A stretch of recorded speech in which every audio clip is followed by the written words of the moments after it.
মেয়ের কাছে আসল হিরো তার বাবা।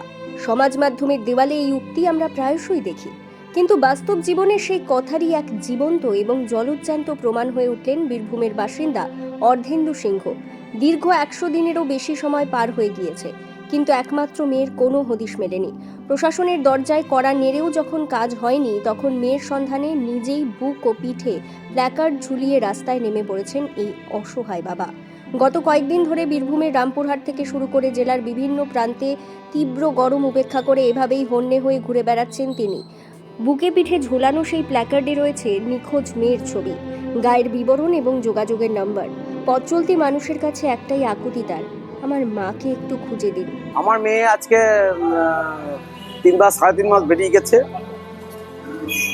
তার মেয়েকে খোঁজার জন্য, এবং ওই রুটে সিউড়ি থেকে বা রাজগ্রাম রুটে এসছে বাসটা। ও সিউড়ি থেকে বেরিয়েছে, কিন্তু তারপরে যে রাজগ্রাম থেকে তারপরে সিউড়ি থেকে পরে কোথায় নেমেছে না প্রশাসন না আমি কোনো কেউ কিছুভাবে আমরা উদ্ধার করতে পারিনি। যার জন্য আমার ডাউট হচ্ছে যে যদি পরপর প্রতিটি বাস স্টপেজ আমি খুঁজতে রামপুরহাট, এরপর আমি নড়াটি যাব, তারাপীঠ সব খুঁজেছি, গ্রামে গ্রামে ঘুরছি, লোককে বলছি যাতে আমাকে কোনো সন্ধান পেতে পারে। যদি কারো বাড়িতে আটকে রেখেছে, আমার যেটা ডাউট হচ্ছে হয় তার মাথা ঠিক নাই, সে কোনো বাড়িতে আটকে আছে, কিংবা বাড়িতে কেউ আটকে রেখেছে তাকে বেরোতে দিচ্ছে না। দুটোর মধ্যে একটা কিছু, তাহলে কোনো একটা খবর পেতাম আমি। সেই উদ্দেশ্যেই আমি বাড়ির ডোর টু ডোর খুঁজে বেড়াচ্ছি যাতে আমি কোনোভাবে সন্ধান করতে পারি। ভাবেই ঘোরার মাঝে হঠাৎ একটা ফোন আসে অর্ধেন্দু বাবুর ফোনে। বিধাননগর থেকে এক অটো চালক ফোন করে জানান প্ল্যাকার্ডের ছবির সঙ্গে মিল থাকা এক যুবতীর খোঁজ পেয়েছেন তিনি। ফোনের ওপার থেকে ভেসে আসা এই খবরটুকু যেন ওই বাবার বুকে এক লহমায় আশার আলো জ্বালিয়ে দিয়েছিল। কাল বিলম্ব না করে সিউড়ি থেকে সোজা বিধাননগরে ছুটে যান অর্ধেন্দু বাবু, কিন্তু নিয়তির নিঠুর পরিহাস।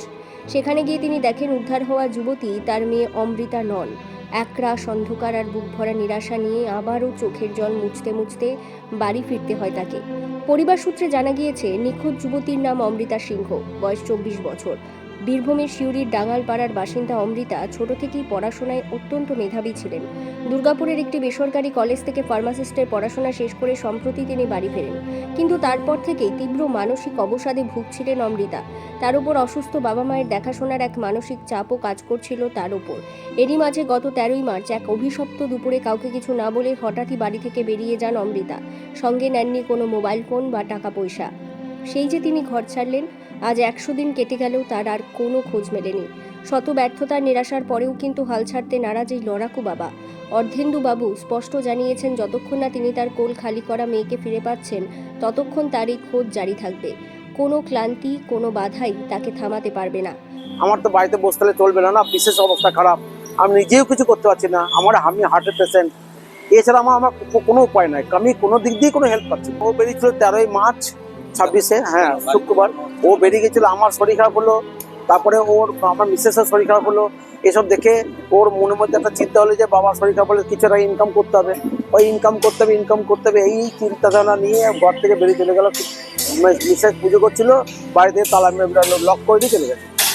মাথার মধ্যে একটু ডিস্টার্ব হয়েছিল, আমি দেখে বোঝা যেত, রাত্রেবেলা ঘুমাতো না, এদিক ওদিক একটু হাঁটাধান করে বেড়াতো, কিছু বললে একটু রেগে যেত, মানে ওর চিন্তা হয়তো কিছু করতে হবে, এইটাই একটা বিশাল ইয়ে।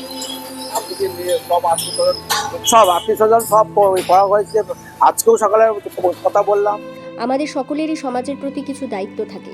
ছবিতে দেখানো অমৃতা সিংহকে যদি আপনারা কোথাও দেখতে পান বা তার সম্পর্কে কোনো সামান্য তথ্যও পান, তবে দয়া করে তড়িঘড়ি তার পরিবার অথবা স্থানীয় থানায় যোগাযোগ করুন।